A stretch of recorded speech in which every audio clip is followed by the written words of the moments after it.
بسم اللہ الرحمن الرحیم نحمدہ ونصلی علی رسولہ الکریم۔ قابل احترام بھائیوں، دوستوں، بزرگوں، میری بہنوں، آپ سب کو السلام علیکم ورحمۃ اللہ وبرکاتہ۔ اور مجھے بے حد خوشی ہے آپ کے شہر آنے کی، اور میں سب سے پہلے اپنے پیارے بھائی، اپنے دوست مولانا عمران بشیر صاحب کا دل کی گہرائیوں سے شکریہ ادا کرتا ہوں کہ جنہوں نے مجھے موقع دیا میں آپ تک آؤں، پھر آپ تمام بہنوں اور بھائیوں کا کہ آپ لوگ آ گئے، اور آپ لوگوں کے آنے سے مجھے کتنی خوشی ہوئی ہے اور کتنی تسلی ہوئی ہے کہ میں آپ کو بیان نہیں کر سکتا۔ اللہ سے بس دعا ہے کہ اللہ پاک ہی آپ کو اس کا اجر عطا فرمائے اور اپنی شان کے مطابق عطا فرمائے۔ آپ مولوی عمران صاحب سے دینی اور اصلاحی بیانات سنتے ہی رہتے ہیں، پتہ نہیں کیوں میرے دل میں آتی ہے کہ آج میں آپ لوگوں کو اپنی کارگزاری سناؤں کہ اللہ نے موسیقی سے اس طرف لانے کا جو میرا انتظام کیا وہ کیسے کیا۔ آئیں آج آپ کو میں یہ سناتا ہوں۔ آپ یقین کریں گے کہ یہی دن تھے، بالکل جولائی کی شدید گرمیاں تھیں۔ پنجاب میں تو جولائی میں موسم تھوڑا سا قدرے بہتر ہو جاتا ہے، کراچی میں جولائی میں حبس بڑھ جاتا ہے اور بہت بڑھ جاتا ہے۔ تو یہی جولائی کے دن تھے، میں گاڑی میں بیٹھا ہوا، شیشہ اس کا چڑھا ہوا تھا اور میں جا رہا تھا، تو میں نے اپنے بائیں طرف سے ایک جماعت کو گزرتے ہوئے دیکھا۔ مجھے کچھ اس طرح پتا تھا کہ یہ کچھ ایک جماعت ہے جو لوگوں کو مسجد کی طرف لے جاتی ہے اور وہ تنگ ونگ کرتی ہے، لوگوں کو گھروں سے نکال لیتی ہے، تو لوگ اس جماعت سے بھاگتے پھرتے ہیں۔ کچھ ایسا سنا تھا میں نے، کوئی ایک ایسی جماعت ہے۔ تو میرے دل میں یہ خیال آیا کہ دیکھو تم تو آرام سے گھر میں بیٹھے ہوئے ہو، گاڑی میں بیٹھے ہوئے ہو، اور یہ دیکھو یہ بیچارے لوگوں کو نماز کی طرف، اللہ کی طرف بلا رہے ہیں، اور ان کے کپڑے بالکل بھیگے ہوئے تھے پسینے سے، اور تم ان کے بارے میں غلط سوچ رہے ہو۔ ایسا نہ ہو کہ آگے جا کے تمہاری گاڑی وجے کہیں۔ تو اپنی گاڑی کو بچانے کے چکر میں نے وہاں سے یو ٹرن مارا، اور یو ٹرن مار کے میں واپس لایا، اور واپس لا کے میں نے گاڑی کو یہ جماعت کے کچھ جو ساتھی تھے ان کے آگے روک لیا۔ روک کے میں گاڑی سے اتر کے میں جو جماعت کا جو سب سے آگے جو تھے بزرگ تھے، میں ان کے پاس گیا اور میں نے جا کے ان سے ایسے ہاتھ کیا، ہاتھ ملا کر میں نے کہا جی آپ بڑا اچھا کام کریں، میرے لیے بھی دعا کریں، ایسے ہی کہہ دیا میں نے۔ تو انہوں نے میرا ہاتھ پکڑ لیا اور مجھے کہنے لگے میں آپ کے لیے ضرور دعا کروں گا۔ اب مجھے کیا پتا کہ گشت پر نکلا ہوا ہو کوئی، اور وہ گشت پہ نکلا ہوا آدمی دعا کرے، یہ کیسے ہو سکتا ہے؟ اللہ قبول نہ کرے۔ ہو سکتا ہے اس اللہ کے ولی نے میرے لیے دعا کر دی ہو۔ اب آپ لوگ اللہ کا نظام دیکھیں میری بہنوں اور میرے بھائیوں، بہت عجیب بات ہے۔ اس جماعت میں ایک جو لڑکے تھے ان میں سے ایک نے اپنی مسجد میں جا کر بتایا کہ تمہیں پتہ ہے آج ہمیں روکا کس نے؟ تو انہوں نے کہا کس نے روکا؟ کہا وہ سنگر نہیں ہے جنید جمشید، اس نے آج، یہ لوگ مقامی گشت کر رہے تھے، اس نے گشت کے دوران ہمیں روک لیا، اس نے ہم سے ایسے کہا بھائی ہمارے لیے دعا کرنا۔ اور جس مسجد میں اس نے یہ بات کہی، اس مسجد میں ایک نمازی تھا جو تبلیغ میں لگ چکا تھا، وہ 16 سال پہلے میرے ساتھ سکول پڑھتا تھا۔ اللہ کا نظام دیکھیں، 16 سال پہلے میرے ساتھ سکول میں پڑھتا تھا، تبلیغ میں لگ چکا تھا۔ اس نے کہا کس نے روکا تمہیں؟ کہا وہ نہیں ہے، وہ سنگر جنید جمشید، اس نے روکا ہمیں۔ اس نے کہا اچھا میں ٹھیک ہے۔ اب میرے اس دوست نے مجھے ڈھونڈنا شروع کیا، اور اس واقعے کی کوئی تقریباً 1-1.5 مہینے بعد اس نے مجھے ڈھونڈ لیا۔ اور ایک دن جی میرے گھر فون آتا ہے، جنید۔ اب میں نے جب اس کا مجھے پہچانا، اس نے بولا جنید مجھے پہچانا۔ آپ یقین کریں گے میں 16 سال بعد اس کی آواز سن رہا تھا، میں پہچان گیا۔ میں نے کہا جنید بول رہے ہو؟ ہنسنے لگا، تو مجھے پہچان گیا؟ میں نے کہا میں بالکل پہچان گیا، تو اتنا تو شرارتی لڑکا تھا تو کلاس کے اندر۔ اور میں نے کہا کیونکہ ہم دونوں کے نام ایک تھے تو تیرے چکر میں بھی بدنام رہتا تھا۔ ہنسنے لگا، یار کمال ہے تو نے مجھے پہچان لیا۔ میں نے کہا ہاں میں نے پہچان لیا، میں نے تیرے سے ملنا ہے۔ میں نے کہا کیوں؟ کہتا ہے بس ایسے ہی، وجہ کوئی نہیں ہے۔ میں نے کہا یار اچھا ہماری زندگی ایسی تھی، شوبز کی زندگی تھی ہماری، کہ ہمارا دل ملنے کو نہیں کرتا تھا کسی سے۔ یعنی ہم نے مینیجر رکھے ہوتے تھے جو ہمیں صرف لوگوں سے دور رکھتے تھے، ان کا کام تھا لوگوں سے بات کرنا، لوگوں سے ڈیل کرنا، ہم تک کوئی نہ پہنچے بس۔ یہاں تک کہ آپ حیران ہوں گے اگر میں آپ کو بتاؤں، یہ بڑی ایک افسوسناک بات ہے کہ ہمارے اپنے گھر والوں کا ہماری زندگی میں رول کم ہوتا تھا، ان مینیجرز کا رول زیادہ ہوتا تھا۔ آپ نے گھر کب جانا ہے، بچوں سے کب ملنا ہے، یہ تک ان مینیجروں کے ہاتھ میں ہوتا تھا۔ تو اب کوئی مجھے فون کرے کہ میں نے تم سے ملنا ہے، یہ تھوڑی کہ میں فوراً مل لوں گا اس سے، اب پتہ نہیں اللہ جانے اس نے کیوں ملنا ہے، میرا وقت ضائع کرے گا کیا ہے. تو میں نے جنید غنی سے کہا کہ یار بغیر وجہ کے کیوں ملنا ہے تم نے، بس ایسے ہی. میں نے کہا انشاءاللہ دیکھو پھر چلو اللہ نے کبھی موقع دیا تو ملیں گے. کڑک میں نے فون بند کر دیا، ہمیں تو عادت تھی فون بند کرنے کی. اگلے دن پھر فون آ گیا اس کا.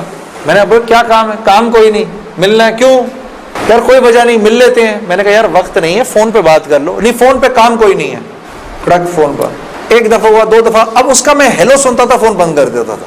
یہ سلسلہ 1-2 مہینے تک چلتا رہا، یہاں تک کہ جنید غنی کو میرے گھر کے نوکروں کے نام یاد ہو گئے، فون اٹھانے والوں کے نام یاد ہو گئے، سب کچھ یاد ہو گیا. اس کو سب پتا ہوتا تھا میں کب پاکستان میں ہوں، کب نہیں ہوں، کب کہاں ہوں، سب. ایک دن اس کا فون آیا تو جب میں نے فون رکھنے لگا مجھ سے کہتا دیکھ میں تجھے اللہ کا واسطہ دیتا ہوں میری 1 منٹ کی بات سن لے.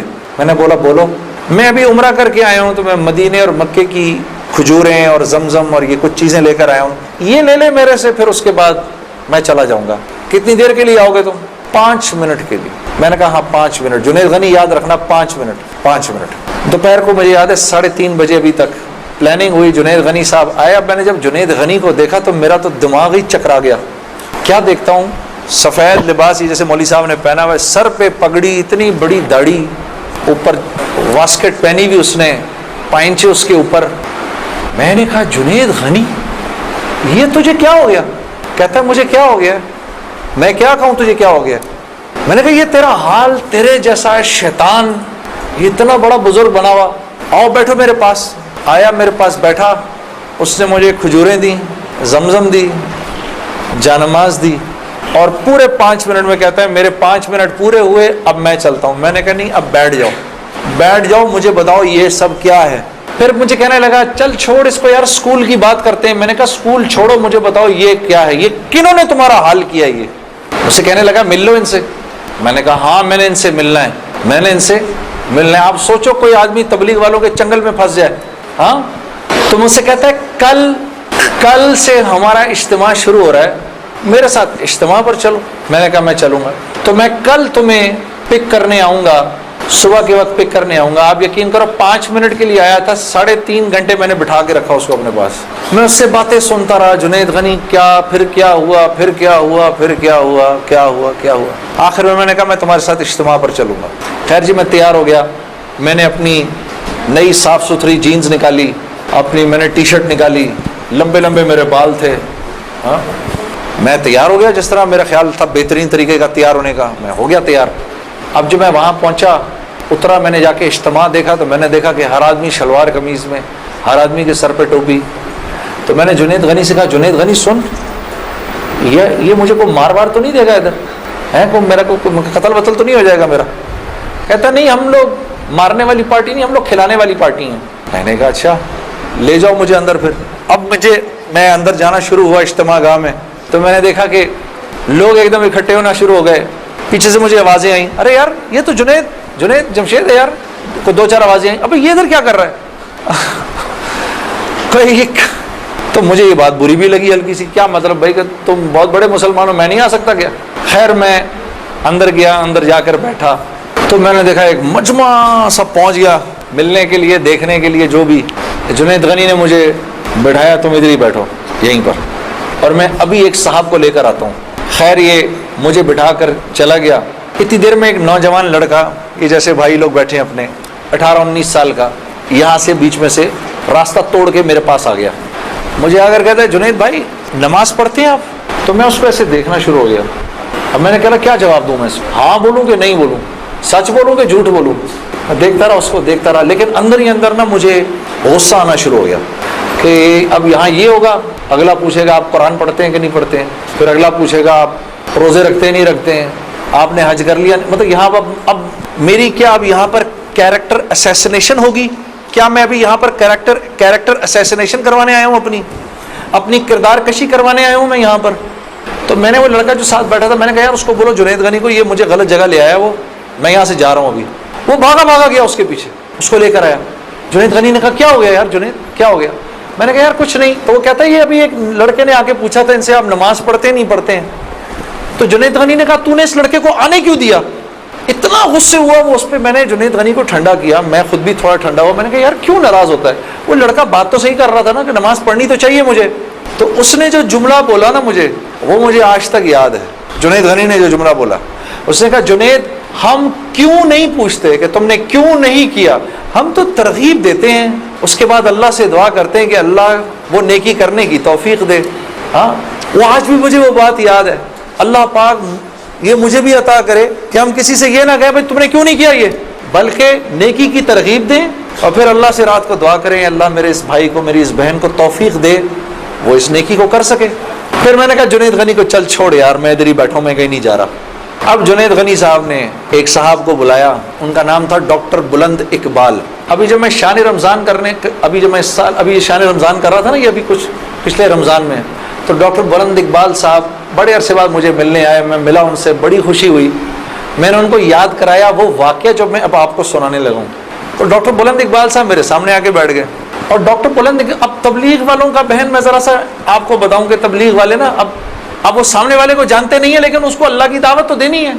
تو آپ پہلے اس سے پوچھتے ہیں بھائی آپ کیسے ہیں, خیریت سے ہیں, آپ کا اسم گرامی کیا ہے, اچھا ماشاءاللہ ماشاءاللہ, بڑی خوشی ہوئی آپ سے مل کے, یہ میرا نام ہے, بڑا اچھا کیا آپ آئے.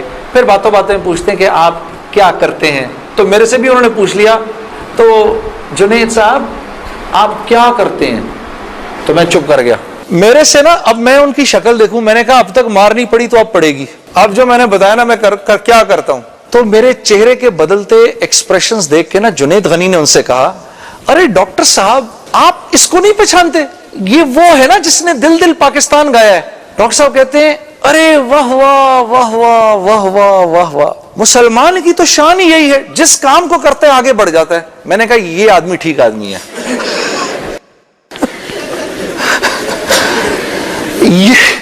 یہ بالکل ٹھیک آدمی ہے, اس سے کرو دوستی. تو بعد میں میں نے ڈاکٹر صاحب سے کہا ڈاکٹر صاحب یہ جواب آپ کہاں سے لائے اتنا خوبصورت سا. تو مجھے کہنے لگے یار میں نہ تجھے جانتا نہ مجھے یہ پتا دل دل پاکستان کیا. تو جب اس نے بولا نا کہ اس نے دل دل پاکستان گایا, تو میں نے کہا واہ واہ واہ واہ, اور میں دل میں دعا کروں یا اللہ جلدی سے صحیح جواب میرے ذہن میں ڈال, جلدی سے صحیح بات ڈال میرے ذہن میں. تو میں نے فٹ کہہ دیا, اور یہ بات میرے دوستو ہے بھی سچ کہ مسلمان کی شان یہ ہے, مسلمان جس کام کو کرتا ہے نا مسلمان اس کام میں آگے بڑھ جاتا ہے. ساری دنیا میں جن کاموں کو آپ برا کام سمجھتے ہیں نا کہ یہ برے کام ہیں, ان برے کاموں کو بھی اگر کبھی کسی مسلمان نے کیا نا تو یقین کرو غیروں سے بھی زیادہ کیا.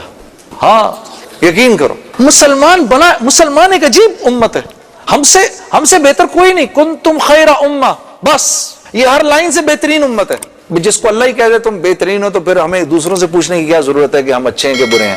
ہاں اب میں پورا دن ڈاکٹر بلند اقبال صاحب کے ساتھ پھرتا رہا, اور جب دن کا آخر آیا تو جنید غنی نے مجھے کہا کہ چل میں تجھے اب گھر چھوڑ دوں. میں نے کہا گھر تو مجھے چھوڑ دو, لیکن یہ بسترے کیا ہیں, یہ جو بسترے لگے ہوئے ہیں, کہا یہ رات کو لوگ یہاں سوئیں گے. میں نے کہا اور یہ جو بزرگ حضرات ہیں یہ بھی ادھر ہی سوئیں گے. میں نے کہا یار میں تو ان سے زیادہ فٹ آدمی ہوں, اگر یہ بوڑھے لوگ ادھر سو سکتے ہیں تو میں بھی سو سکتا ہوں. تو اس نے کہا یار نور اللہ نور, تیرے لیے بھی بسترا لگا دیتے ہیں. میں بھی سو گیا ادھر ہی اس رات کو. وہ شاید زندگی کی پہلی دفعہ زندگی میں رات کو تہجد کی نماز پڑھی, اٹھا دیا اس نے بیچ میں. تو ایک دن گزرا, دوسرا دن گزرا, تیسرے دن مولوی طارق جمیل صاحب کا بیان تھا. اب مجھے تو نہیں پتا یہ کون ہے. ہاں جب مولوی صاحب نے بیان کیا تو میں نے جنید غنی سے کہا یار بڑے اچھے بیان تھے, یہ سارے تیرے بزرگ, یہ کون آدمی ہے؟ کہنے لگا یار یہ ہیں ہمارے ایک مولانا. میں نے کہا یار میں نے ان سے ملنا ہے. کہتا یار ان سے نہیں مل سکتا کوئی. میں نے کہا بھائی میں اس ملک کے صدر سے بھی مل سکتا ہوں اور اس ملک کے پرائم منسٹر سے بھی مل سکتا ہوں, یہ مولوی سے ملنا کیا مشکل ہے. خیر جی ہم پورے مجمع میں سے نکلے دونوں, کرتے کرتے کرتے وہ پیچھے حضرات کے ٹینٹس لگے ہوئے تھے. کرنگی میں ہوا تھا یہ کراچی کا اجتماع. میں اور یہ بات کر رہا ہوں 1997 سپٹمبر 1997, 3 سپٹمبر مجھے ابھی تک یاد ہے, میری سالگرہ تھی 3 سپٹمبر 1997. عمر بھی بتا دوں میری کیا ہو گئی تھی, معلوم ہے سب آپ کو, سب کو پتہ چلے گا. 50 سال کا تو ہو ہی گیا ہوں نا میں. اب کیا ڈرنا, جو 50 سال کا بندہ ہو جائے کیا عمر چھپایا اپنے. خیر تو میں جب ادھر پہنچا تو وہاں پر ایک لڑکا ایسے ڈنڈا لے کر کھڑا ہوا مولوی صاحب کے کمرے کے باہر. تو مجھے دیکھ کر وہ مسکرانے لگا. جنید بھائی آپ ادھر کیا کر رہے ہیں؟ اب مجھے 3 دن تو گزر گئے تھے. میں نے کہا کیوں بھائی، میں کیوں نہیں آ سکتا ادھر؟ تو بڑا مسلمان ہے میرے سے. ہنسنے لگا. نہیں نہیں نہیں، وہ میں نہیں کہہ رہا، میں آپ کو دیکھ کے تھوڑا حیران ہو گیا. کیا کام ہے؟ میں آپ کا بڑا فین ہوں. میں نے کہا اچھا. تو میں نے کہا کہ مجھے یہ جو تھے نا مولانا طارق جمیل، ان سے ملنا ہے. کہ یار جنید بھائی ان سے تو ملنے کی کسی کو اجازت نہیں ہے. میں نے کہا تم جا کر بتاؤ تو صحیح کہ میں نے ملنا ہے. اچھا میں کچھ کرتا ہوں. خیر وہ اندر گیا. اس نے اندر جا کر کہا کہ آپ آئیں اندر. تو میرا دوست جنید غنی مجھے لے گیا. آپ یقین کرو میں نے مولوی طارق جمیل صاحب کو زندگی میں کبھی اکیلے بیٹھے نہیں دیکھا. وہ اللہ نے شاید اس دن ملوانا تھا یا بات کروانی تھی. اکیلے بیٹھے ہوئے تھے خیمے میں اپنے. جنید غنی نے جا کر اندر کہا مولانا میرا ایک دوست ہے جنید جمشید، وہ آپ سے ملنا چاہتا ہے. مولانا نے کہا کون؟ جنید جمشید؟ میں باہر کھڑا حیران ہو گیا، ان کو کیسے پتا میں کون ہوں؟ اندر بھیجو اس کو، اندر بھیجو. مجھے بلایا اندر اور جنید غنی کو کہا تم باہر جاؤ، تم باہر انتظار کرو. وہ باہر چلا گیا. یہ نوجوان جیسے بیٹھا ایسے جا کے میں مولوی صاحب کے سامنے بیٹھ گیا اور مجھے ایسے تیز نظروں سے انہوں نے دیکھنا شروع کر دیا. میں نے کہا آپ مجھے ایسے کیوں دیکھ رہے ہیں؟ کہتے ہیں میں تجھے نہیں دیکھ رہا، میں تو اللہ کی شان دیکھ رہا ہوں. میں نے کہا جی کیا مطلب؟ کہا تیرے بڑے بڑے بورڈ لگے ہیں فیصل آباد کے اندر، بڑے بڑے بورڈ لگے ہیں. میں اکثر ان بورڈز کو دیکھ کر کہتا تھا، مجھے بعد میں مولانا نے بتایا، میں ان کو بورڈز کو دیکھ کر کہتا تھا ہر ایک کو ہدایت مل سکتی ہے، اس کو نہیں مل سکتی. ہاں آج میں جب ادھر ایئرپورٹ آ رہا تھا تو ایئرپورٹ پہ تیرا بڑا سا بورڈ لگا ہوا تھا. ایسے ہی میرے دل میں آئی یا اللہ کیا یہ نہیں ہو سکتا کہ اس سے میری ملاقات ہو جائے؟ اور تو میرے سامنے بیٹھا ہے، میں اللہ کی شان دیکھ رہا ہوں. تو میں نے کہا اچھا. کہنے لگے دل دل پاکستان تو نے گایا ہے؟ میں نے کہا جی. میں نے کہا آپ نے سنا ہے؟ کہا نہیں سنا تو نہیں، بسوں کے پیچھے لکھا دیکھا ہے. میں نے کہا چلو یہ کسی یوں پہنچا نہ پہنچا، آئے تو صحیح برسر الزام ہی آئے. ہاں ہوٹوں پہ کبھی ان کے میرا نام ہی آئے، آئے تو صحیح برسر الزام ہی آئے. میں نے کہا چلو یوں نہیں تو یوں سے، تعارف یوں نہیں ہوا تو یوں ہو گیا، بسوں کے پیچھے تو لکھا دیکھ لیا. تو میں نے مولوی صاحب سے کہا مولانا میرا ایک سوال ہے. ایک پاکستانی نوجوان میری عمر کا جس نام شہرت کا تصور بھی نہیں کر سکتا، وہ سب کا سب میرے پاس موجود ہے، لیکن میں اندر سے خالی ہوں. لوگ اس بات کو نہیں جانتے. لوگ سمجھتے ہیں کہ میں بہت خوش ہوں، لیکن میں اندر سے بہت پریشان ہوں. بہت اضطراب ہے اور اس کی وجہ مجھے سمجھ نہیں آتی. فرمانے لگے تیرا مسئلہ یہ ہے کہ تجھے چوٹ لگی ہے سیدھے گھٹنے پر اور تو مرم لگا رہا ہے الٹے گھٹنے پر. میں نے کہا جی وہ کیسے؟ فرمانے لگے دیکھو اللہ نے انسان کو 2 چیزوں سے بنایا ہے. ایک مٹی سے بنایا ہے، ایک جسم سے بنایا ہے جو کہ مٹی کا بنا ہوا ہے، اور ایک روح ہے جو اللہ کا امر ہے. ٹھیک؟ تو جسم کیونکہ مٹی کا ہے اس لیے اللہ نے اس کی ہر ضرورت کو مٹی میں رکھا ہے. جو کھانا ہم کھاتے ہیں، جو کپڑے ہم پہنتے ہیں، جو پانی ہم پیتے ہیں، جو جن گھروں میں ہم رہتے ہیں، جو چیزیں ہم استعمال کرتے ہیں، یہ سب جسم کی ضرورت کی چیزیں ہیں. اور کیونکہ جسم مٹی کا ہے تو اللہ نے ان تمام ضرورتوں کو مٹی میں رکھا ہے. روح اللہ کا امر ہے، یہ آسمانوں سے آئی ہے تو اس کی خوراک بھی آسمانوں پر ہے، زمین میں نہیں ہے. پھر فرمانے لگے اگر میں تم کو سونے کے ایک محل میں بند کر دوں اور 4 دن کھانے کو نہ دوں تم کیا کرو گے؟ میں نے کہا ظاہر سی بات ہے میں چیخوں گا کہ مجھے کچھ کھانے کو دو. کہا بس یہی حال تیری روح کا ہے کہ تیرا جسم اچھے اچھے کپڑے پہنتا ہے، بڑی بڑی گاڑیاں چلاتا ہے، اچھے اچھے محلوں میں رہتا ہے، اور تو اپنے آپ کو سیٹسفائی کرنا چاہتا ہے، لیکن اندر تیری روح جو ہے وہ بھوکی ہو کے جب چیختی ہے تو تیرے سر میں درد ہوتا ہے. تو اس روح کی بھوک کا بھی تو علاج کر. تو میں نے کہا اس کی خوراک کہاں ہے؟ کہا یہ آسمانوں سے آئی ہے تو اس کی خوراک بھی آسمانوں پر ہے، زمین میں نہیں ہے. اور دل کے سکون، چین اور اطمینان کا تعلق اس مٹی کے بنے ہوئے جسم سے نہیں ہے بلکہ اس آسمان سے آئی ہوئی روح سے ہے. تو میں نے کہا اس کی غذا کیا ہے؟ فرمانے لگے اس کی غذا اللہ کا کلام ہے، اللہ کے حکم ہے. اس کی غذا نبی کی زندگی ہے، نبی کے طریقے ہیں، نبی کی سنت ہے. وہ جب تک اس کو ملیں گے نہیں یہ بھوکی رہے گی، اور جب یہ بھوک کر چیخے گی تو پھر تم تو مسلمان ہو، تمہیں تو پتہ ہے، غیروں کو تو پتہ نہیں. وہ دماغ کی اس چیخ کو سلانے کے لیے کبھی شراب پیتے ہیں، کبھی نشے کرتے ہیں، لیکن یہ تو جب تک روح بھوکی ہے اس وقت تک اندر سے تم مضطرب رہو گے، سکون چین نہیں ملے گا۔ اور پھر قرآن کی وہ آیت پڑھی، مجھے آج بھی یاد ہے، الا بذکر اللہ تطمئن القلوب، کہ اللہ پاک چیلنج دے رہے ہیں سب کو کہ اگر دل کا سکون چین اور اطمینان چاہیے میرے بندو، مالداروں، حکومت والوں، دولت والوں، شہرت والوں، اگر تمہیں دل کا سکون چین اطمینان چاہیے تو تمہیں مجھ سے تعلق بنانا پڑے گا، مجھ سے یاری لگانی پڑے گی۔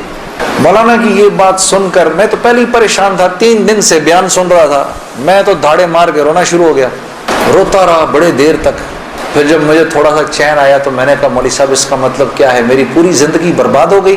تو فرمایا نہیں، بالکل بھی نہیں، کہ یہ معاملہ تم دنیا والوں سے تھوڑی کر رہے ہو، یہ معاملہ تم تو اللہ سے کر رہے ہو۔ اور اللہ کے ہاں معاملہ کیا ہے؟ اللہ کے ہاں معاملہ کیا ہے کہ ابھی انسان اللہ رب العزت سے معافی مانگنے کا ارادہ ہی کر رہا ہوتا ہے، دل میں ابھی خیال ہی آ رہا ہوتا ہے کہ اللہ رب العزت اگلے پچھلے معاف کر دیتے ہیں سب۔ پھر مجھے فرمایا، یہ مجھے پھر بات سنائی، حدیث قدسی سنائی کہ میرے بندے تو یہ زمین و آسمان سارے کے سارے اگر اپنے گناہوں سے بھر دے، جو کہ تو بھر نہیں سکتا، اگر تمام جن و انس بھی مل جائیں تو بھر نہیں سکتا، لیکن اگر تو نے ایسا کر بھی دیا، ایک مرتبہ اگر تو نے کہا اے اللہ مجھے معاف کر دے، تو نہ صرف یہ کہ ہم تمہیں معاف کر دیں گے بلکہ تم ایسے ہو جاؤ گے جیسے تم نے ان گناہوں کو کیا ہی نہیں۔ میں تو بے یقینی کی حالت میں مولانا کو دیکھنے لگا، میں نے کہا مولوی صاحب واقعی؟ کہا ہاں۔ پھر پوچھنے لگے کیا ارادہ ہے؟ اب میرا ارادہ میوزک چھوڑنے کا تو نہیں تھا کہ میں نے کہا ادھر آؤ، وہ کیا کہ نمازیں بخشوانے آئے، کیا روزے گلے پڑ گئے، لیکن گناہ بھی بخشوانے تھے۔ تو پھر مجھے کہنے لگے توبہ کرو گے؟ میں نے کہا مولوی صاحب کس چیز سے؟ کہا اپنی اس پچھلی زندگی سے۔ میں سوچ میں پڑ گیا۔ اچھا میں نے کہا جی میں توبہ کرتا ہوں۔ میں نے توبہ کی، یا اللہ میوزک چھوڑنے کا تو میرا کوئی موڈ نہیں، یہ مولوی بھی اللہ جانے کیا کہہ رہے ہیں، لیکن اگر تجھے اس سے کوئی میرے لیے بہتر زندگی نظر آتی ہے تو تو مجھے اس زندگی پہ لگا دے کہ واقعی میں چاہتا ہوں کہ تجھے راضی کر سکوں، تجھے خوش کر سکوں۔ اے اللہ پچھلی پوری زندگی پر توبہ کرتا ہوں، اگلی زندگی تیرے حکموں پر چلنے کی کوشش کروں گا، اگر تو واقعی ایسا ہے جیسا یہ مولوی صاحب فرما رہے ہیں تو تو مجھے معاف کر دے۔ میں نے کہا توبہ کر لی۔ مولوی صاحب نے کہا اب کیسا محسوس کر رہے ہو؟ میں نے کہا جی بہت ہلکا۔ پھر میں نے کہا لیکن مولوی صاحب بات تو یہ ہے کہ اگر میرے پچھلے سارے معاف ہو گئے اور اس پر اللہ نے اگر جنت دی تو میری تو بہت ہی بڑی جنت ہوگی، آپ سے بھی بڑی۔ تو فرمانے لگے نہیں بیٹا اتنی جلدی نہ کرو، تمہیں وصول تو ہم ہی نے کیا ہے، جو تجھے ملے گا اس سے تو بڑا ہمیں ملے گا ہی ملے گا۔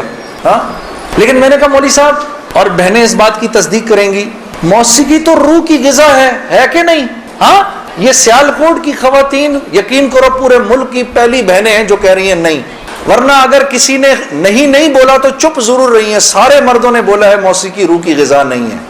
موسیقی روح کی غذا ہے جی، یہ دیکھو اب آواز آئی ہے، اب ایسا لگ رہا ہے کوئی بیٹھ کے سن رہا ہے جی، موسیقی روح کی غذا ہے جی، شاباش، اللہ آپ لوگوں کو اس پر چلا دے، اللہ رب العزت آپ کے موبائلوں میں جتنے بھی گانے ہیں سب اڑا دے اسی وقت، گھروں میں جتنی کیسٹیں ہیں سب ٹوٹ جائیں، اللہ کرے ساری سیڈیاں ٹوٹ جائیں، اللہ پاک ایسے کرے گانے کی آواز ہی نہ سننے کو ملے آج کے بعد آپ میں سے کسی کو۔ یہ سوچ لو آمین قبول ہو جائے گا، اب سوچ کے بولنا آمین۔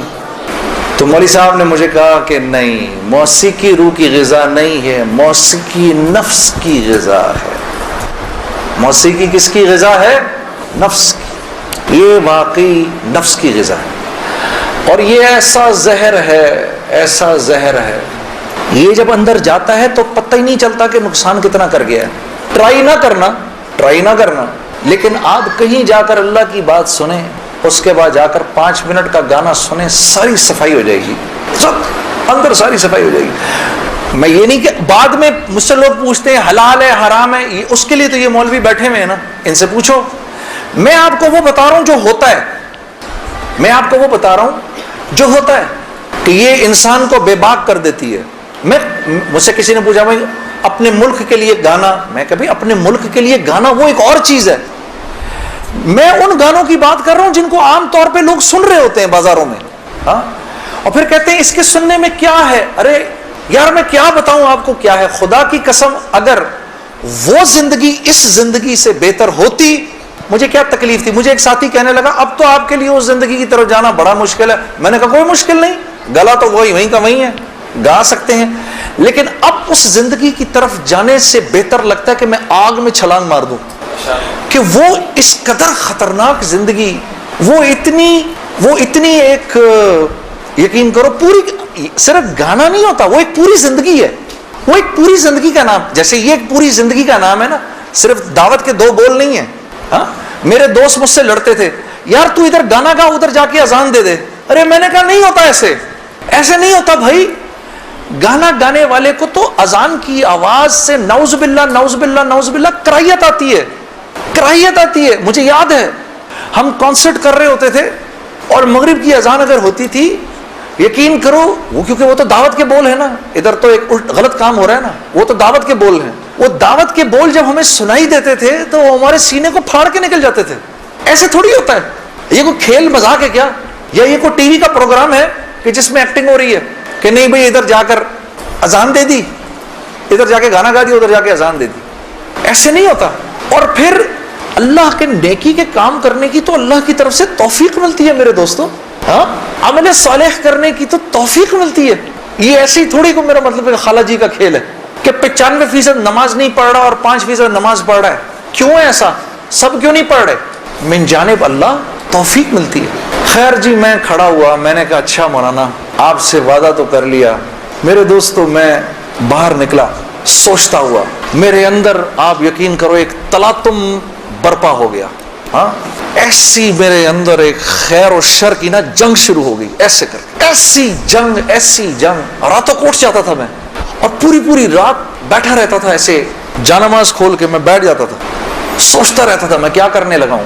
ایک لمحے خیال آتا تھا نہیں بڑی نیکی کا کام کر رہا ہے تو لوگوں میں محبتیں پھیلا رہا ہے، لوگ خوش ہو رہے ہیں. دوسری طرف خیال آتا تھا یار کیا یہ اللہ رسول کو یہ بات منظور ہے، ان کو پسند ہے، میں کیا کر رہا ہوں. پھر یہ خیال آئے ارے نہیں ان مولویوں کی نہ سننا. پھر یہ خیال آئے. یاد رکھنا آپ کو میں 2-4 وہ باتیں بتا رہا ہوں جو میرے پہ گزری، یہ میں گر کی باتیں بتا رہا ہوں آپ کو. جب شیطان اپنا چکر چلائے گا نا 2 باتیں کرنے کو کہے گا، یاد رکھنا.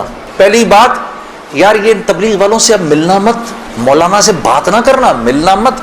دوسری مسجد میں نہ جانا، 2 کام نہ کرنا کبھی، ایک تبلیغ والوں سے ملنا مت، ایک مسجد میں نہ جانا. اور بہنوں یہی تمہارے ساتھ ہوگا. وہ جو ہے نا وہ اپنا تبلیغی ساتھی اس کی بیوی، اب اس کو فون نہ کرنا آئندہ، ٹھیک ہے، اس کے گھر نہ جانا، اب تعلیم میں نہ جانا، کیونکہ اس کو پتا ہے یہ وہاں گئی اور عورت کا دل تو مرد سے 10 گنا زیادہ جلدی اللہ کی بات کو لے لیتا ہے. ہاں فوراً. میں واپس آ کے بیوی کو کارگزاری سناتا تھا تو میں اس کی حالت بدلی بھی دیکھتا تھا، حالانکہ وہ نہ مسجد آئی نہ اس نے وہ اعمال ہوتے دیکھے. اس لیے میں آپ کو بتا رہا ہوں بھائی جب آپ نکلا کرو گھر واپس آ کر بیوی کو سب بتایا کرو ہم نے کیا کیا. وہ جذبات بنتے ہیں گھر والی کے، اور جب گھر والی کے جذبات بنتے ہیں تو پھر بچوں کی صحیح تربیت شروع ہوتی ہے. دین ان کی زندگی میں آیا تو گھر کے اندر آ گیا، جب تک آپ کی زندگی میں ہے گھر سے باہر ہے. گھر والی کی زندگی میں آ گیا گھر کے اندر آ گیا. تو میں آہستہ جو بھی 3 دن میں سنتا تھا آ کر گھر والی کو عائشہ کو بتاتا تھا، عائشہ آج یہ سنا، آج یہ سنا، آج یہ سنا. کرتے کرتے آہستہ پھر میں نے اپنی ماں کو بتانا شروع کیا، مرحومہ کو. اللہ کی شان، میں آج بھی اللہ کا شکر کرتا ہوں، مجھے موقع محل نہیں تو میں آپ کو کبھی بتاؤں جب میری ماں کا انتقال ہوا تو کیسے ہوا. میرے دل کی دعا ہے اللہ ہر عورت کو دنیا سے ایسے لے کے جائے جیسے ہماری والدہ گئیں. تو وہ میں اپنی ماں کو بتاتا تھا، میری ماں بھی ایک دم اس نے بھی جلدی لینا شروع کر دیا. کرتے کرتے میری ماں، ہم سب گھر کی خواتین میں سب سے پہلے میری والدہ پردے میں آ گئیں فوراً. اور مولوی صاحب کہہ رہے ہیں ان کے انتقال کا بتائیں، میں ضرور بتاؤں گا آپ کو، مختصراً بتاتا ہوں. میری ساؤتھ افریقہ کی تشکیل تھی، پیچھے والدہ کی طبیعت بہت خراب ہو گئی. مجھے بھائی نے بولا جنید بھائی آ جائیں واپس کیونکہ امی جا رہی ہیں، امی نے اب نہیں رکنا. تو میں نے ساتھیوں سے کہا، انہوں نے کہا یار چلے جاؤ کیا فرق پڑتا ہے، یہ پھر یاد کرو گے ساری زندگی. اب میں سوچتا رہا، اب میں نے امی کو فون کیا، میں نے کہا اماں آ جاؤں، کہا نہیں ہرگز نہیں آنا. تو میں نے کہا کیوں؟ تو کہنے لگی اگر میرا انتقال ہوا تو میں کتنی خوش قسمت ہوں کہ میں اللہ کو بتاؤں گی کہ جب میرا انتقال ہوا تو میرا بیٹا تیرے راستے میں تھا. تو تم مت آؤ، مجھے کچھ نہیں ہوگا. اور اگر ہو گیا تو اس کو اللہ کی مرضی سمجھنا, بس میرے لیے تم دعا کرنا. اللہ کی شان, امی کا انتقال نہیں ہوا اس میرے 40 دنوں بعد. میں واپس آیا تو بہت خوش ہوئی, گلے لگایا, کہا دیکھو میں نے کہا تھا اللہ نے مجھے زندہ رکھا جب تک کہ تم نہیں آتے واپس. پھر میری حضرات نے 10 دن کی اور تشکیل کر دی کینیڈا کی.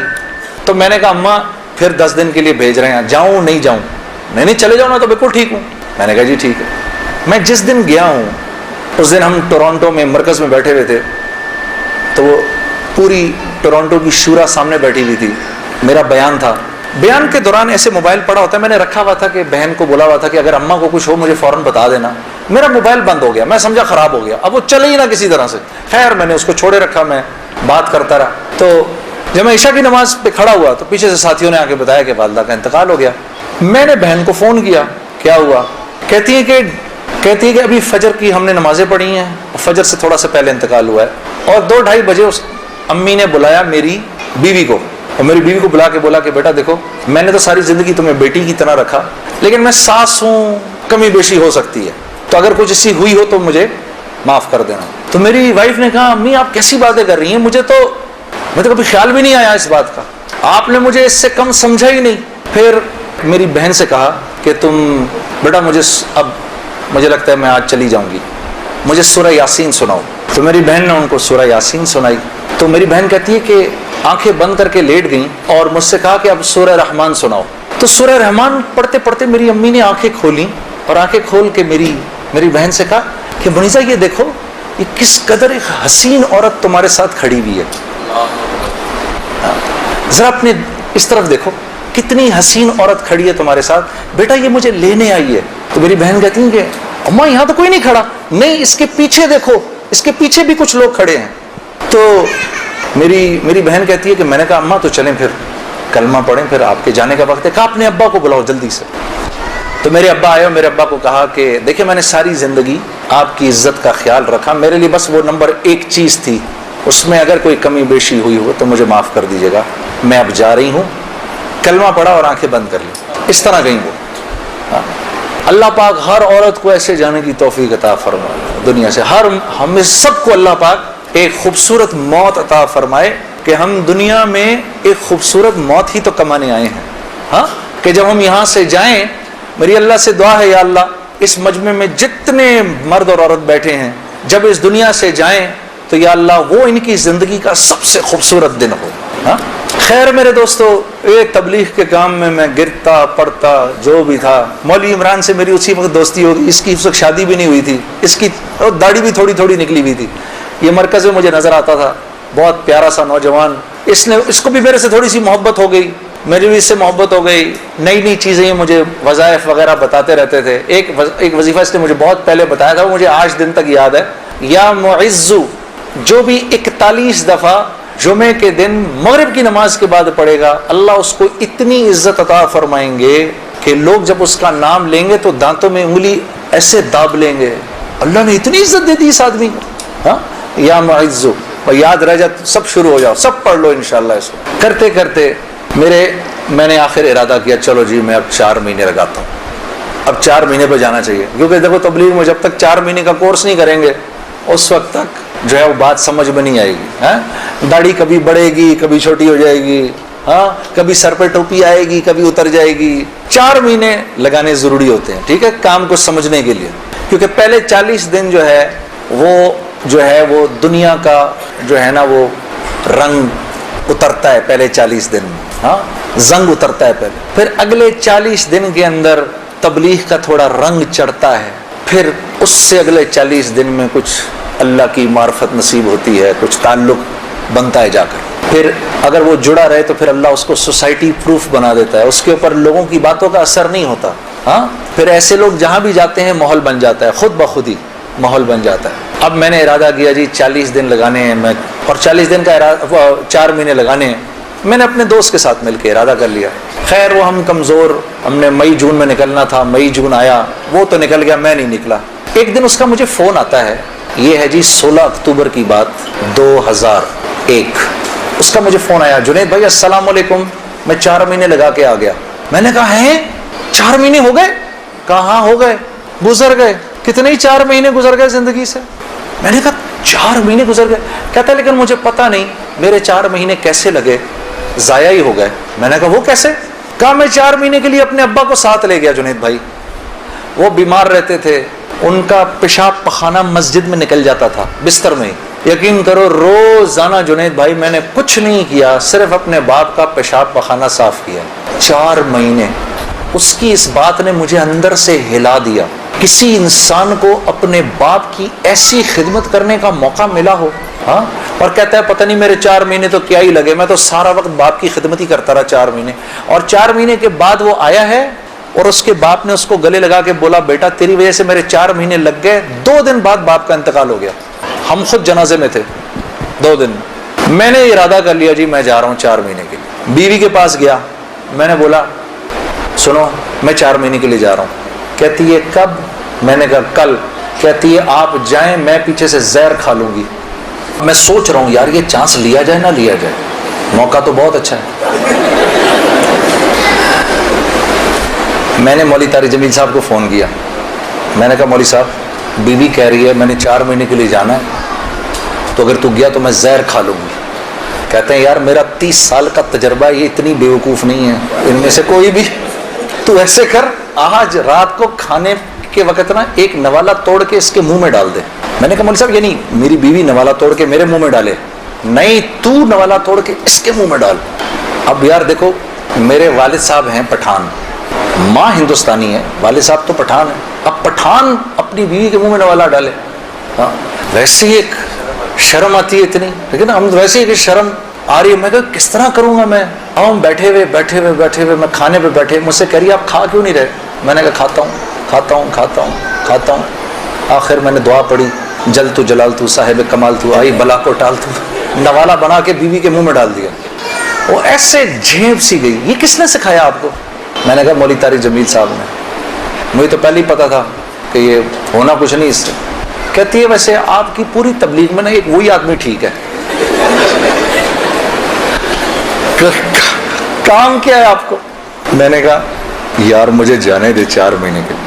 پھر میری بیوی نے میرا بیگ بنایا 4 مہینے کے لیے, اور اس اللہ کی بندی کے لگے 4 مہینے, میرے تو نہیں لگے. میں تو دنیا بھر میں گھومتا رہا. اس نے میرا بیگ بنایا, اس نے میرے بچوں کو دیکھا. ہم اس وقت ایک ہی گھر میں رہتے تھے سارے. میرے ماں باپ کی خدمت اس نے کی, اس نے دیکھا ان کو. گھر کی بڑی تھی وہ, بڑی بھابھی تھی, باقیوں کو بھی اس نے دیکھا. پیسے میرے پاس نہیں تھے کیونکہ میں تو کاروبار ہی چھوڑ دیا تھا, پیسے بھی نہیں تھے. میں نے اس سے پوچھا بھی نہیں عائشہ تو کیسے چلائے گی یہ سب کچھ؟ اللہ جانے اس نے کیسے چلایا. اللہ اس کو جزائے خیر دے, اللہ اسے خوش رکھے. اور میرے 4 ماہ لگ گئے, اس طرح لگے. تو گھر والی کا ذہن بنے گا نا تو کام بنیں گے, اور اگر گھر والی کا ذہن نہیں بنے گا تو کام نہیں بنیں گے, خراب ہو جائیں گے. کیونکہ یہ دعوت کی لائن ایک ایسی لائن ہے جس میں اللہ نے عورت اور مرد کو ساتھ ساتھ رکھا ہے. باقی معاملات میں عورت کو پابند کیا ہے شوہر کے مشورے سے, کہ شوہر کے مشورے سے کرو باقی سارے کام. الرجال قوامون علی النساء, پوچھ کے کرو, مشورے سے کرو. دعوت میں برابر کے ہو تم لوگ. بلکہ حضرت خدیجۃ الکبریٰ کی کتنی بڑی وجہ بنی رسول اللہ صلی اللہ علیہ وسلم کی تقویت کے لیے. حضرت خدیجۃ الکبریٰ کتنی بڑی تقویت بنی کہ فرمایا کہ میں پتہ نہیں کتنی بڑی, میرے پہ چادر ڈال دو. یا رسول اللہ آپ گھبرائیے نہیں, آپ تو لوگوں کو کھانا کھلاتے ہیں, غریبوں کے ساتھ نیکیاں کرتے ہیں, آپ تو ضعیفوں اور مساکین کا خیال رکھتے ہیں, ان کی پاسداری کرتے ہیں, اللہ آپ کو ضائع نہیں کرے گا. تو اور ساری زندگی اور سارا مال, اپنا جتنا مال تھا وہ سارا کا سارا رسول اللہ صلی اللہ علیہ وسلم کے اس کام کے لیے لگا دیا. ویسے میں علماء کرام فرماتے ہیں, یہاں چھوٹا سا ایک نقطہ آپ کو بیان کرتا چلوں. علماء فرماتے ہیں کہ 2 خواتین دنیا کی سب سے ذہین ترین خواتین تھیں. ایک حضرت آسیہ علیہ السلام جو فرعون کی بیوی تھیں, اور دوسری حضرت خدیجۃ الکبریٰ رضی اللہ تعالی عنہا. یہ 2 سب سے انٹیلیجنٹ خواتین تھیں اپنے وقت کی. کیسے بھلا کہ حضرت آسیہ کے اوپر جب فرعون نے وہ پتھر رکھے, مجھے خدا مانو, انکار کر دیا, اور جب آپ دنیا سے جانے لگیں تو آپ نے جاتے جاتے اپنے ایمان کو بچانے کے لیے اللہ سے وہ خوبصورت دعا کی. ضرب اللہ مثلا للذین آمنوا امرأۃ فرعون. اے میرے نبی قصہ سنائیے اپنی امت کی خواتین کو فرعون کی بیوی کا کہ جب وہ دنیا سے جانے لگی. قالت رب ابن لی عندک بیتا فی الجنہ. اے اللہ تو مجھے جنت میں جگہ تو دے, وہ تو دے گا اب مجھے انشاءاللہ, لیکن اپنے قریب دینا. وہ جنت دینا مجھے جو تیرے قریب ہو. بس اب میں بہت تھک گئی ہوں, ان ظالموں سے مجھے نجات دلا. تو رسول اللہ صلی اللہ علیہ وسلم نے حضرت خدیجہ الکبریٰ سے فرمایا جب وہ جانے لگی دنیا سے کہ جب جنت میں جاؤ تو اپنی سوکن کو میرا سلام کہنا. کہا یا رسول اللہ میری تو کوئی سوکن نہیں. کہا نہیں, اللہ نے تجھ سے پہلے میرا نکاح آسیہ سے کر دیا تھا. تو اللہ کے قریب, سب سے قریب, اللہ رب العزت کے سب سے قریب کس کی جنت ہے؟ رسول اللہ کی. اور دوسری حضرت خدیجہ الکبریٰ کہ احساس ہو گیا تھا کہ میرا شوہر جو ہے وہ سچا نبی ہے. آپ چاہتی تھیں کہ قیامت تک جتنے انسان اس دنیا میں آئیں ان کی نیکیوں میں میرا اجر ضرور ہو. تو سارا مال لگا دیا کہ سیالکوٹ کے لوگ آج جو عشاء کی نماز پڑھیں, اے اللہ مجھے اپنا اجر اس میں بھی چاہیے. تو یہ دو most intelligent women of their times. تو جب مال خرچ کرو میری بہنوں, اللہ نے آپ کو بڑے دل دیے ہیں, یہ سوچ کے خرچ کرو یا اللہ یہ جو مال میں دے رہی ہوں اس سے کوئی حافظ قرآن پروان پڑ جائے, کوئی حافظ پروان چڑھے, کیا پتہ میری بہن اس کے ہاتھ پر اللہ نے ہزاروں کی ہدایت لکھی ہو, قیامت کے دن پتہ نہیں کتنا بڑا اجر ملے. خیر میرے دوستو, اسی طرح سے وقت چلتا رہا. میری زندگی کے 5 سال گزر گئے اسی ٹکر میں کہ 5 سال کے بعد میں نے ارادہ کیا, جس دن مولوی صاحب کو ملا نا اس کے بعد کہ یہ 5 سال گزر گئے, میں نے یہ فیصلہ کیا کہ آج کے بعد نہیں گاؤں گا. تو مجھے فون کس کا آتا ہے؟ ملٹری سیکٹری ہیں جمالی صاحب کے. اسے جمالی صاحب ہمارے وزیر اعظم تھے, 2002 کی بات کر رہا ہوں, 2003 کی بات کر رہا ہوں. جمالی صاحب کا فون آتا ہے, ان کے ملٹری سیکٹری کا. وہ آپ نے دل دل پاکستان گانا ہے, وہ پنڈی میں وہ مادر ملت ٹرین لانچ ہو رہی تھی ریلوے اسٹیشن کے اوپر, اس کی پہلی ہوتی. میں نے کہا سر میں تو توبہ کر چکا ہوں, میں تو اب نہیں گاؤں گا. تو انہوں نے کہا جی وہ پرائم منسٹر صاحب آپ سے خود بات کرنا چاہتے ہیں.